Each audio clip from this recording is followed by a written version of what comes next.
선생님들 안녕하세요. 제가 유교문화연구소 소장직을 맡고 있는 김도일입니다. 발표를 시작을 하겠습니다. 제 글은 사실은 이제 읽다 보면은 이제 어떤 학문에 대한 논평인 것 같이 이제 보이긴 하는데 사실은 제 주된 글의 목적은 논평이 아닙니다. 사실 또 논평이라고 그러면 나종석 교수님에 대한 얘기도 좀 언급이 되고 있는데요. 제가 나종석 교수님의 그 훌륭한 작업들을 충분하게 잘 논평할 수 있는 수준이 아직 안 되기 때문에 제대로 된 논평이라고 할 수 없을 것 같아요. 그러다 보니까 크게는 아마 좀 일반화, 그 뭐라 그럴까요? 그 좀 뭐죠? 그 빠른 일반화, 의 오류를 범할 가능성도 없지 않아 있을 것 같습니다. 제가 지금 논평할 여러 학자들이 근데 그럼에도 불구하고 제가 과감하게 이런 글을 쓴 이유는 여러 학자들 사이에서 우리가 특정한 논지를 추려낼 수 있지 않을까? 그 논지는 우리 한국에서 어떤 식으로 유학 공부를 할 때 현실과 가까운 거리를 유지하면서 유학 연구를 할 수 있을까에 대한 방법론적인 논지를 뽑아내기 위해서 제가 과감하게 일반화를 시켜나가면서 했습니다. 그거를 좀 양지를 해주시고요. 특히 나종석 교수님, 나종석 교수님에 대한 잘못된 평가를 하고 있으면 이거는 그게 초점이 아니구나. 이렇게 좀 양해를 좀 해주시기를 부탁을 예, 드리겠습니다. 알겠습니다. 알겠습니다. 예. 그러면 저는 이제 또 읽을 텐데요. 전반부에서는 그 지금 범중국학계에서 나오는 학문들에 대한 경향을 제가 이제 일별을 해봤고 뒷부분에 이제 한국에서 나오는 나종석 교수님 등등의 여러 학자님들의 이제 경향에 대해서 언급을 하는데 뒷부분에 대해서 좀 제가 꼼꼼히 읽기로 하고 앞부분은 좀 이제 듬성듬성 읽으면서 빨리 진행을 하도록 하겠습니다. 제가 3시 한 10분, 15분 사이 시작을 했으니까 3시 45분까지 아니면 40분에서 45분까지 하면 되지요. 그러면은 처음부터 제가 좀 읽도록 하겠습니다. 지금 첫 번째 페이지 서론. 최근 2000년대 이후 그 아랫달라 대륙 신유가와 홍콩 대만 신유가는 정치 유학 대 심성 유학이라는 대립각을 이루지만 동시에 유사한 문제를 안고 있다고 저는 생각을 합니다. 저는 이것을 과잉 이론 혹은 이론화의 어떤 지나친 이론화의 문제라고 부르고자 합니다. 둘째 부분으로 가서 위와 같은 범중국학계의 대립 양상에 관심이 가는 이유는 그 양상이 우리 한국 학계에 주는 함의가 적지 않다고 저는 생각을 하기 때문입니다. 그 밑에 필자는 저는 최근 한국의 유학연구 일부에서 대륙 신유가나 홍콩 대만 신유가와는 차별화된 경향을 읽어낼 수 있다고 봅니다. 이에 나종석 선생님, 장훈 선생님, 김상준 선생님 등의 학자들이 현대 한국 정치를 이해하기 위해서 적극적으로 유가적 전통을 활용하는데 주목하고 싶습니다. 맨 아랫줄에 이들 연구가 어떤 의미에서 대륙 신유가와 홍콩 대만 신유가들과 대별될지 한번 제가 보면서 궁극적으로는 우리가 어떤 식으로 방법론을 구축할 수 있을 것인지에 대한 논의를 좀 해보고자 합니다. 2절로 가서 다시 한번 말씀을 드리는데 대략 2000년대 진입하면서 일군의 중국학자들이 자신을 스스로 대륙 신유가라고 부르거든요. 근데 이 대륙 신유가들이 홍콩 대만 신유가들의 지대한 영향을 받으면서 자기의 사상을 이제 공부를 해왔는데 이제 그 대립각을 세우면서 비판하는 첫 번째 논지는 홍콩 대만 신유가들은 이제 마음이라는 개념 연구에만 매몰되어서 그 연구가 극단적으로 형이상화됐다. 그리고 둘째, 설사 그들이 정치 철학에 대한 연구를 한다고 하더라도 유학 전통에서 서구의 보편 가치에 일치되는 것만 발굴하고자 한 일종의 오리엔탈리즘을 노정했다라고 이제 두 가지 논점으로 비판을 하는 걸로 전 이해를 했습니다. 극단적 형이상학화라고 하는 표현은 주로 그 주제와 아마 관련이 될 것 같은데요. 홍콩 대만 신유가들은 송명이학의 입장을 받아들여 세계의 근원을 마음과의 연관성 속에서 탐구를 합니다. 그리고 그 마음을 탐구하는 데 있어서도 직관과 체험을 통해 마음을 정초시키고자 한 과거 송명이학자들의 결론을 재해석하는 데 치중하는 면이 있습니다. 그래서 바로 이 점 때문에 극단적인 형이상학화가 되어 있다는 지적을 받는 것이 아닌가 생각을 합니다. 마지막 단락, 이미 제가 언급을 했듯이 홍콩 대만 신유가들이 심성 연구에 치중한 것만은 아니죠. 유가 사상에 기초한 정치에 대한 논한 바가 많습니다. 이를테면 그 홍콩 대만 신유학의 2세대라고 할 수 있는 모종삼 같은 경우에 유가적인 본체에서 민주와 과학이 바로 도출될 수 있다는 것에 자체는 회의적이지만 어떻게 하면 전자를 바탕으로 후자에 부합되는 소위 지성을 확립할 것인가 같은 이런 문제에 이제 탐구를 하는데, 근데 이제 또 이 지성을 개념화하는 것 자체가 매우 또 이론적입니다. 그래서 아마 문제시 될 수 있지 않을까. 그 지금 단락의 맨 마지막 줄, 게다가 중체 소형의 입장이라고 하면서 동양적인 어떤 마음의 민주와 과학을 합치는 그런 중체 소형의 입장을 갖고 있지만, 이 입장이 비록 중국적 정신을 기초로 서구의 물질적이고 제도적인 차원을 받아들인다는 주체적인 입장이긴 하지만, 여기에는 결국 민주와 과학으로 대변되는 서구적 보편성에 자신의 전통을 부합시켜 나가는 반대급부적인 측면도 엿보입니다. 바로 이런 점에서 아마 대륙 신유가들이 홍콩 대만 신유가들은 오리엔탈리즘적이다라고 비판한 것 같습니다. 그래서 이처럼 지나치게 형이상학적이고 오리엔탈리즘적인 홍콩 대만 신유가의 대결 구도를 형성하면서 대륙 신유가들은 심성보다는 정치에 방점을 두고, 또한 정치 이론의 근거를 서구적 보편성이 아닌 동아시아적 전통 자체 내에서 재발굴하고자 합니다. 그 단락의 아랫부분이요. 그렇다면 관건은 과연 대륙 신유가들이 오리엔탈리즘적인 문제점을 극복하고 서구의 보편 가치와는 완전히 다른 가치를 구현하는 중국적 정치 체제를 유학적 전통에 근거하여서 제대로 구상할 것인지 여부일 것 같습니다. 뭐 대륙 신유가의 영수격이라고 할 수 있는 장경 같은 경우엔 의원 삼원제라는 얘기를 하면서 이걸 구축해야 된다, 이런 식으로 이론적으로 얘기를 하면서 자유민주주의와 완전히 다른 어떤 정치 체제를 꿈꾸고 있고요. 맨 마지막 줄, 이는 대륙 신유가들이 얼마나 대범하게 자유와 민주라는 이른바 서구적인 가치를 넘어서 새 정치 제도를 구상하는지를 보여주는 한 예라고 볼 수가 있습니다. 그 뒷부분은 다음 장은 쭉 생략을 하고 다음 장 넘어가서, 이처럼 대륙 신유가의 논의가 뭐 제가 이제 앞에 어떤 식으로 발전이 됐는지 몇 가지들을 이제 살펴보긴 했는데 그건 제 주된 내용은 아니고요. 특히 이제 주목받을 만한 내용은 맹자의 왕도 정치 혹은 왕천하에 기초한 이른바 세계주의에 대한 논의인데요. 대표적으로 깐춘송이라는 학자가 있습니다. 왕도 정치는 기본적으로 우리가 상상할 수 있는 가장 큰 정치 단위로서의 천하를 아우르는 방식이고, 그런 점에서 서구적 민족주의 국가 통치관을 넘어선다고 이제 주장을 하고 있고요. 그런 점에서 현대 전 지구화 시대에 적합한 통치 방식을 기본 모델을 바로 육아의 왕도 정치가 제공한다고 깐춘송이 주장을 하고 있습니다.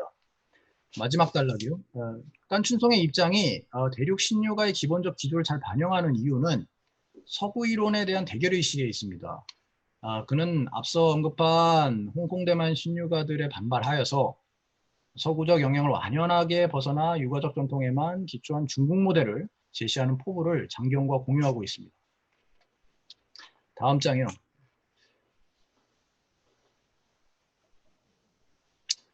이런 대륙 신유가의 시도들은 제가 볼 때는 굉장히 단순한 일반화일 수도 있겠지만, 성급한 일반화의 오류를 범하는 걸 수도 있겠지만, 오늘 조경란 선생님이 말씀하신 걸 또 생각을 해볼 때, 근데 여전히 이건 일종의 보편성 투생으로 읽힐 수가 있다고 생각이 되는데요. 사실 홍콩 대만 신유가들이 범했다는 오리엔탈리즘의 극복이라기보다는 그 동일한 구도 안에서 보편성을 쟁탈하려고 하는 그런 시도들이 아닌가라고 이제 볼 수가 있을 것 같습니다. 뭐 논의를 편의적으로 하기 위해서 예를 들어서 말하자면 개인의 인권을 중시하는 민주를 서구적 가치, 개인보다는 전체의 조화를 중시하는 것을 동양적 가치라고 가정해서 단순하게 얘기를 하면, 대륙 신유가들의 시도는 이 구도 자체가 오리엔탈리즘적이니까 깨자는 게 아니고 그 구도 안에서 조화를 민주 위에 재정립하여서 후자를 대체시켜 문화적 헤게모니를 쟁취하고자 하는 데 목적이 있는 것이 아닌가. 근데 문제는 뭐 이게 맞느냐 틀리냐 그런 게 중요한 게 아니고, 이런 보편성 투쟁은 여전히 제가 볼 때는 지나치게 형이상학적이고 이론적일 수밖에 없다고 생각을 합니다. 그래서 바로 이 점을, 왜 이게 지나치게 뭐 조화가 진짜 좋은 가치냐, 그게 어떻게 민주를 잘 흡수할 수 있느냐, 그런 게 가능하냐, 이런 거는 지금 제가 관심사가 아니고요. 물론 그런 건 굉장히 중요한 연구이겠지만, 근데 지금 현재 그 논의가 돼가는 것이 제가 지금 얘기하고자 하는 방법론적인 어떤 측면을 볼 때는 여전히 굉장히 이론적이다, 과잉 이론이다 라는 이제 그 논지를 세우고자 제가 이제 예시를 한번 들어보겠습니다.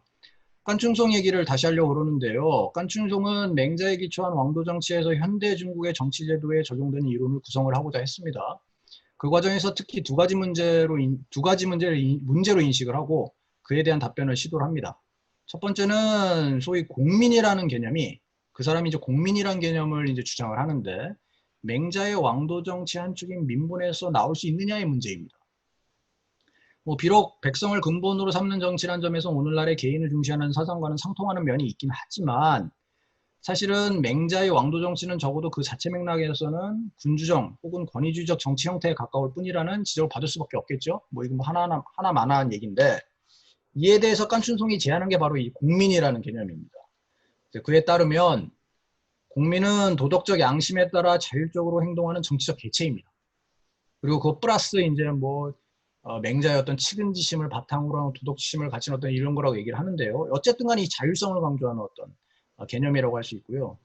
근데 그가 말하는 것은 민본이 사실상 그 원형에 있어서는 권위주의적인 군주정에 가깝다고 하긴 하지만 맹자 사상이 어느 정도 한 발을 들이고 기초하면서도 어떤 국가나 강력한 정치인의 압제에 견딜 수 있는 자율적인 주체를 개발할 수 있다고 주장을 하고 있으면서 이 공민이 바로 그런 개념이라고 얘기를 합니다.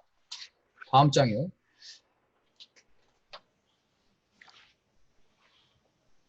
그런데 제가 주목하는 것은 깐춘송 스스로가 이러한 공민 개념이 유가적 개체관념에서 온전하게 발전된 적이 없다고 언급한다는 점입니다.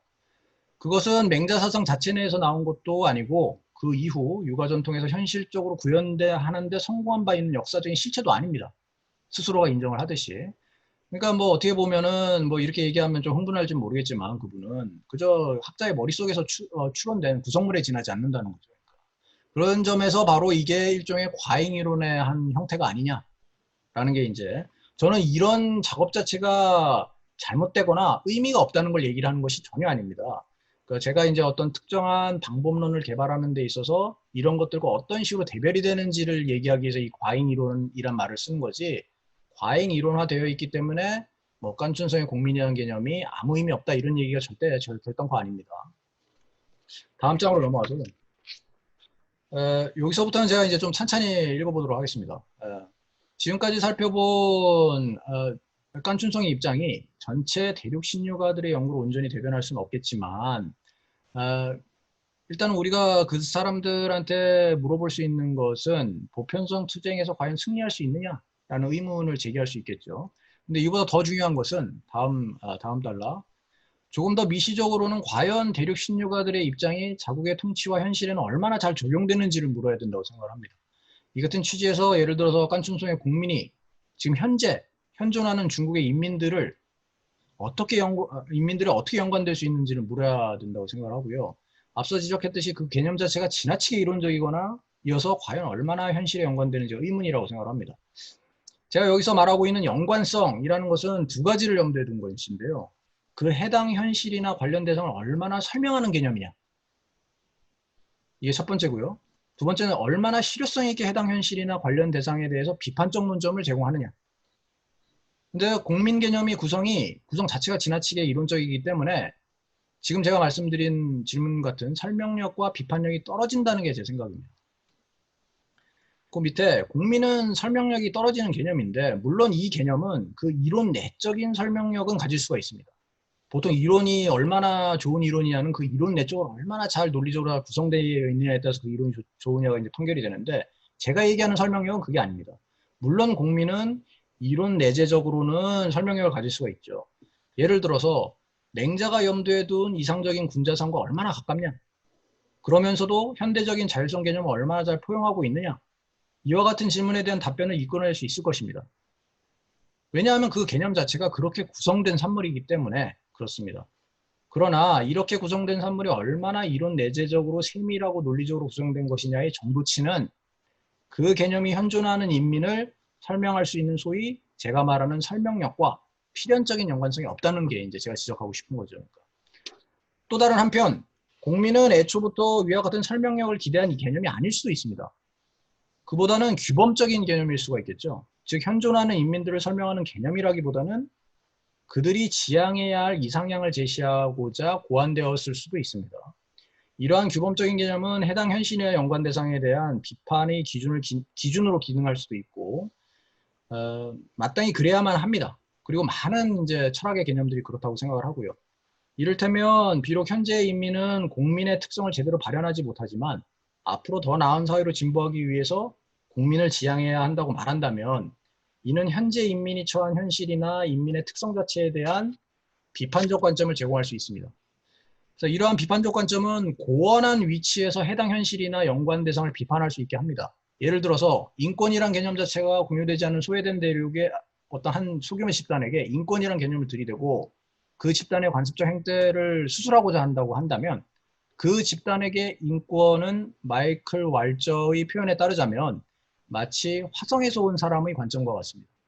이는 고원하고 낯설지만 분명히 현실의 문제점을 인식하게 할 것입니다.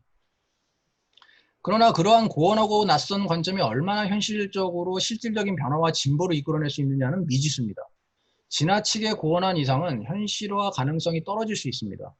그로 인해서 그 비판의 실효성이 절감이 될 수 있습니다. 특히 비판은 어느 정도 갖추고 있지만 비판성은 어느 정도 갖추고 있기는 하지만 그 비판의 근거가 현실과 유리된 채 특정 학자의 머릿속에서 창안되고 발견된 것이라면 이 창안되고 발견됐다는 것은 왈저의 표현입니다. 그 실효성은 더욱 절감할 것입니다.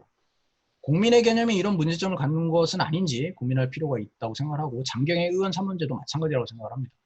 이처럼 설명력과 비판력의 절감은 그 입론의 과정이 이룬 내재적인 것에 매몰되어 있기 때문입니다. 바로 이 점에서 대륙 신유가들은 자신들이 홍콩 대만 신유가들을 비판할 때 지닌 논점에서 자유로울 수 없다. 비록 심성이라는 형이상학적 개념을 버리고 조금이라도 현실에 가까운 정치의 측면에 착목은 하고는 있지만 결국 지나치게 이론적인 것은 매 한 가지가 아니냐. 그래서 저는 이런 문제를 과잉 이론의 문제라고 생각을 하고요. 이때 이런 문제점을 포착하기 위해서 현실과의 거리를 따질 필요가 있다고 생각을 합니다. 예를 들어서 수입된 이론으로 자신의 현실을 설명하고 비판할 때 그 이론은 해당 현실과는 거리가 멀죠. 그 수입된 이론은 애초에 다른 현실을 설명하고 비판하는 과정에서 도출된 것이기 때문에 해당 현실과의 직접적인 연관성이 떨어질 수밖에 없습니다. 당연히 소위 설명력과 비판성이 떨어집니다. 물론 만일 인권과 자유 혹은 조화만이 인류가 발견 혹은 창안할 수 있는 유일한 보편적 가치라고 한다면 애당초에 현실과의 거리를 따질 이유가 없겠죠. 그러나 정말 그런지는 우리 현실 안에서 탐구하고 논증해 나가야 할 연구 대상이라고 말한다면 일단 마이클 왈저가 말한 해석적 방법을 참고할 필요가 있지 않을까. 그에 따르면 도덕적 방법은 화성에서 온 사람에 의해서 창안되고 발견되고 우리 현실에 주어진다기보다는 우리 현실 안에서 지속적으로 해석되고 재해석되면서 현실을 변화시키고 진보시키는 거죠. 그래서 현실에서 지나치게 동떨어져 있지 말고 비판자는 항상 현실과 충분히 커넥티드, 연결되어 있어야 된다라고 얘기를 합니다. 자, 이런 시각을 갖고 제가 최근에 한국의 유학 연구 경향에 대해서 좀 얘기를 한번 해보도록 하겠습니다. 지금까지 살펴본 해외 유학 연구 경향과 대비해서 제가 주목하는 국내 연구 경향은 오히려 동양 철학이나 동양 사상사 전공자들이 아닌 학자들의 연구들입니다. 특히 김상준, 나종석, 장은주 등의 연구에 주목을 하고 싶은데요. 이들 연구를 특정 방법론이나 주제로 하나로 묶을 수는 물론 없죠. 근데 한국 정치의 현실에 대한 이론 구성을 시도한다는 점에서 유사한 경향성을 보이고 있습니다. 그러하기에 제가 지금 방금 말씀드렸던 현실과의 거리가 좁혀진 채 새 이론이 산출될 가능성을 연다고 생각합니다. 이 점은 그동안 한국 동양 철학계의 연구들이 풍우랑과 같은 소위 1세대 홍콩 대만 신유가들이 예시한 경향에서 크게 벗어나지 않은 것과 잘 대비가 됩니다.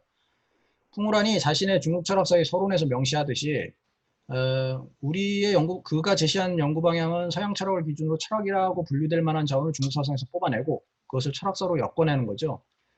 그래서 이런 연장선상에 놓인 국내 연구들은 홍콩 대만 신유가의 연구와 마찬가지로 연구자 스스로 직관 혹은 체험해낸 결과를 통해서 마음이니 본체니 하는 것들을 기술하지 못합니다. 물론 그럴 경우 아카데미 안에서 머물 수도 없겠지만 여하튼 바로 그렇기 때문에 과잉 이론의 문제를 겪을 수밖에 없습니다. 또 한편 그간의 국내 연구자들은 대륙 신유가들의 연구와 마찬가지로 현대 한국의 정치 현실과의 직접적인 연관성을 확보하는 데에는 관심이 없거나 어려움을 겪는다는 점에서 현실과의 거리가 꽤 멀지 않나 이렇게 생각을 합니다. 이와 달리 필자가 앞서 언급한 연구들은 될 수 있는 대로 이 거리를 좀 좁힐 수 있는 어떤 그런 출발점을 제공한다고 생각을 하고요. 그동안 국내 관련 연구에서 유교 전통이 한국 정치 현실을 설명하는 데 있어서 도외시된 것은 물론 아니죠. 오히려 적극적으로 그 부정적 측면을 설명하는 데 활용되어 왔습니다. 특히 현대 한국 사회에 잔존하는 전근대성의 원흉으로 지목받았습니다. 예를 들어서 파벌과 권위주의의 온상으로 근대성 완성을 방해하는 대표적인 장애물로 널리 인지되고 있습니다. 지금도. 이러한 부정적 측면으로서의 인식은 제가 주목하는 최근 국내 연구 안에서도 통용되고 있기는 합니다. 종종. 예를 들어서 장훈주 선생님은 현대 한국 사회의 갑질 문화를 유교적 능력주의에서 기인한 것으로 분석을 합니다. 그가 말하는 유교적 능력주의에는 근대적 평등 개념이 결여되어 있기 때문에 그것은 불평등과 차이를 고착시키고 지속적으로 재생산하는 기능을 여전히 한국 사회에서 담당하고 있다고 주장을 합니다. 또 다른 한편 김덕영의 연구에서도 마찬가지고요. 위와 같은 현대 한국의 부정적 측면으로서의 유교 전통에 대한 이해는 막스 베버 헤겔 등을 위시한 서양학자들에서 나온 오랫동안 공유되어 온 고정관념의 변형태들에 지나지 않습니다. 늘상 활용되던 논점을 재차 활용한 것에 지나지 않는다는 뜻인데요. 그럼에도 불구하고 피자가 이 연구들, 특히 장은주 선생님의 갑질 문화에 대한 어떤 분석을 주목하는 이유는 그 연구가 구체적인 현실에 착목한다는 점입니다. 갑질 문화와 같은 현재 우리의 문제에 대한 분석에서 유교적 요소들을 소환한다는 점 자체가 유교 전통을 어떠한 방식으로든 현재 우리의 문제에 연결시켜주는 역할을 하고 바로 이 역할이 중요하다고 생각합니다. 그리고 이 지점에서 제가 앞서 언급한 해석을 통한 현실 비판과 진보를 이끌어낼 공간이 창출이 됩니다. 물론 유교 전통이란 현대 한국 사회에서 전근대부터 내려온 다양한 습속을 통칭하는 편의적인 표현이기도 하죠. 이러한 습속으로서의 유교에 대한 새로운 해석을 제공할 수 있는 방법은 바로 그 습속과 유교의 핵심 정신을 구분함으로써 도출할 수 있습니다. 이러한 정신으로서의 유교는 비록 온전하게 현실화된 적은 없을지라도 공자로부터 주자를 거쳐 다양한 유학 사상가들이 당대의 사회 현실을 문제와 대결하면서 지속적으로 현실화시키고자 노력했던 사상적 결과물을 편의상 지향한다고 한다면, 그리고 정신으로서의 유교와 습속으로서의 유교의 구분을 염두에 두고 우리의 습속에서 고정관념화된 한국 사회의 부정적 측면으로서의 유교 전통이 얼마나 그 정신으로서의 유교의 근본관념에 부합하는지를 물을 수가 있겠습니다. 그리고 바로 이 질문은 유가 텍스트 해석이 현대에서 현실과의 거리를 가깝게 유지하면서 진행될 수 있는 가능성을 연다고 생각합니다. 그러한 해석을 통해 이를테면 갑질이 진짜로 유교 전통에 기인한 것인지를 물을 수가 있습니다. 제가 바로 이런 관점에서 예전에 파벌과 권위주의가 어떠한 메커니즘의 오작동으로 인해서 정신으로서의 유교에서 나올 수 있었는지, 그리고 그 전통 안에서 극복의 기전이 이미 내재하고 있었던 것은 아닌지에 대한 연구를 진행한 바 있습니다. 만일 이러한 연구가 나름대로 설득력을 갖춘 것이라면 후속 연구를 통해서 제가 하게 된다면 만약에 권위주의의 한 형태인 갑질에 대해서 베버식의 고정관념을 넘어 전혀 다른 해석을 현실에 제공할 수도 있겠죠. 근데 여하튼 간에 제 논지와 연관해서 중요한 것은 이러한 연구들이 현실과의 거리를 가깝게 유지하기는 하지만 그 근거리 유지는 유학 연구 자체와는 상관이 없다는 거죠. 이 연구들 속에서는 유교 전통은 고정관념의 변형태이지 한국 현실에 대한 새로운 해석을 제공하는 자원은 아니기 때문입니다. 그래서 유학 연구하는 사람들이 이런 고정관념의 변형태들에 대해서 다른 해석들을 지속적으로 제공해 주는 게 중요하다고 생각을 합니다. 그게 유학 연구자들이 현실과 개입할 수 있는 하나의 첫 번째 방법이라고 저는 생각을 합니다. 또 두 번째 방법에 대해서 말씀을 드리면 앞절에서 다룬 일반적 인식과 달리 유교적 전통에서 현대 한국 사회의 긍정적인 측면을 설명하는 요소들을 추출하고자 하는 경향 역시 제가 앞서 말씀드린 연구 경향 속에서 혼재되어 있습니다. 이는 오늘날 소위 교양으로서의 유교가 요건 저 빼고요. 이처럼 최근 정치사상 연구 일부에서 부정적인 시각으로부터 긍정적인 시각으로 전환이 가능하였던 이유는 오늘 첫 번째 발표를 들어보셔서 아시겠지만 나종 선생님이 그 긍정적인 시각의 대표적인 주자라고 할 수 있겠죠. 이는 해당 연구자들이 공통적으로 전제하는 한국 근대성의 중증성으로 설명이 된다고 생각합니다. 이에 따르면 근대 한국의 성격은 단일한 발전 경로로서의 서구적 근대성만 기준으로 규정될 수가 없습니다. 서구적 근대성 및 유교적 전통을 포함한 다양한 요소들이 혼재하고 상호 영향관계를 형성하면서 혼성적 특성을 드러낸다고 볼 수가 있습니다. 장훈주 선생님 같은 경우에는 이를 유교적 근대성이라고 명명하기도 합니다. 앞서 언급한 홍콩대만 신유가의 작업은 대체로 말해 서구적 근대성을 기조로 삼고 그에 부합하는 전통적 자원을 재발굴하는 것에 가깝습니다. 반면 대륙 신유가들의 시도는 그러한 서구적 근대성을 대체할 수 있는 새로운 보편성을 전통에서 재구성해내는 것입니다. 그러나 만일 한국의 근대성이 서구적 근대성만으로 혹은 유교적 전통만으로 해석될 수 없는 일종의 혼성적인 것이라고 한다면 현대 한국 사회의 부정적 측면뿐만 아니라 긍정적 측면도 일부 유교적 전통의 영향으로 해석될 공간이 창출이 되는 거죠. 예를 들어서 한국적 민주주의, 뭐 한국적 공화주의, 혹은 유교적 공화주의라는 혼성적 개념 및 이론을 통해서 현대 한국 사회의 특이성을 설명할 수도 있을 것입니다. 바로 이러한 새로운 해석 공간에서 뭐 김상준 선생님이나 지금 방금 들으셨던 나종석 선생님의 뭐 대동민주주의를 제가 이해하기로는 현대 한국은 유교적 민본의 정신과 서구공화주의가 창조적으로 결합한 새로운 형태의 공화주의를 실현시켜 나가고 있다고 주장하는 것이 그 대동민주주의 핵심적인 이제 기조라고 생각을 합니다. 이런 것들을 말할 수 있는 공간이 생기는 이유가 이 근대성을 이제 혼성적으로 보기 때문에 그런 것이 아니냐. 근데 이 연구자들이 한국적 민주주의가 이론적으로 얼마나 설득력이 있느냐의 문제는 제 관심사는 아닙니다. 서양 철학자나 역사학자들이 이들 연구에서의 민주주의나 공화주의에 대해서 그 개념적 엄밀성이나 역사적 실증성에 대해서 다양한 문제 제기를 할 수도 있을 것입니다. 마찬가지로 동양 철학 전공자들이 과연 누구나 요순될 수 있다는 맹자의 연설들이 평등 개념이냐? 그게 대동이냐? 뭐 대동에 뭐 아까 나종 선생님도 열변을 토하듯이 말씀을 하셨지만 대동민주주의의 대동이 얘기의 맥락이나 뭐 강요의 맥락에서의 대동과 얼마나 엄밀하게 부합하느냐 등의 심각한 문제가 제기될 수는 있겠죠. 그런데 제가 정작 주목하는 것은 그런 것들이 아니고요. 이러한 문제들이 제기될 수 있는 공간이 나종석 선생님 연구 같은 연구들에서 창출이 되고 있다는 사실입니다. 이 공간에서 유학 연구가 한국 현실의 적용 가능성을 염두에 두고 다양한 해석을 제공할 수 있게 되겠죠. 바로 이 점이 중요합니다. 이러한 취지에서 지금까지 주목한 최근 한국에서의 정치 사상 연구들이 유학 연구로 하여금 현실과의 거리를 근거리로 유지할 수 있도록 하는 출발점을 제공한다고 생각합니다.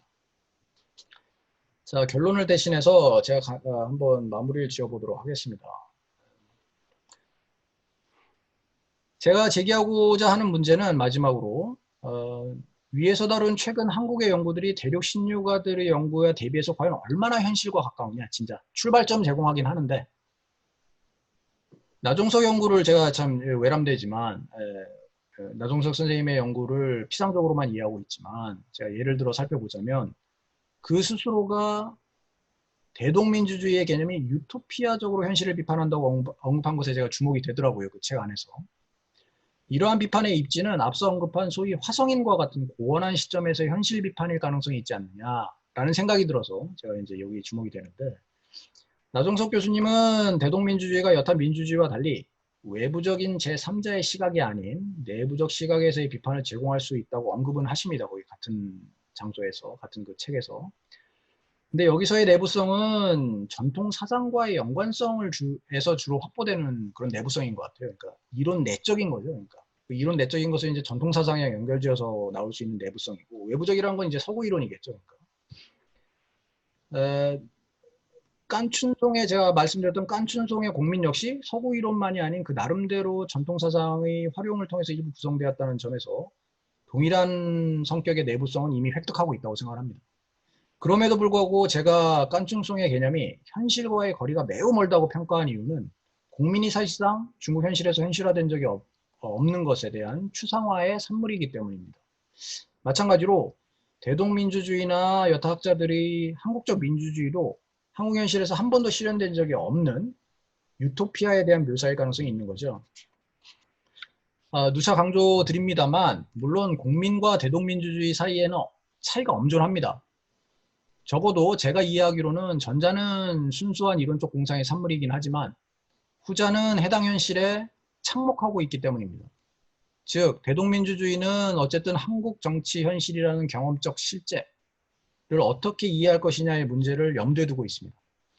바로 이런 점에서 저는 앞서 현실과의 거리를 좁혀 제가 언급한 설명력과 비판력을 갖춘 개념과 이론을 창출할 수 있는 출발점이라고 평가를 했습니다. 근데 문제는 그 출발점 이상일 수 있는지는 조금 더 지켜봐야 되겠죠. 대동민주주의와 같은 이론이 그 설명력과 비판력을 가졌다고 판단하기 위해서는 해당 현실, 그러니까 지금 현재 우리 한국의 사회, 현실, 그리고 한국의 시민, 이 시민들을 여타 다른 서구 이론들이든 여타 다른 이론들에 비해서 얼마나 실질적으로 잘 설명하고 있는지를 후속 연구들, 뭐 나종석 선생님은 그런 연구를 직접 하실 필요는 없지만 그것이 뭐 유의미하다고 생각하는 다른 연구들에 의해서 증명이 될 필요가 있다고 생각을 하는 거죠. 그리고 그 이론을 통해 얼마나 많은 한국의 시민들이 아니면 적어도 양식 있는 지식인들이 지금보다 더 나은 민주주의를 만들기 위한 비판의 기준을 대동민주주의를 통해서 얻을 수 있느냐 없느냐가 앞으로 지켜봐야 될 문제인 거죠. 여기서 제가 대동민주주의를 하나의 예시로 활용하면서 제 논지를 전개했을 뿐이라는 점을 재차 강조드립니다.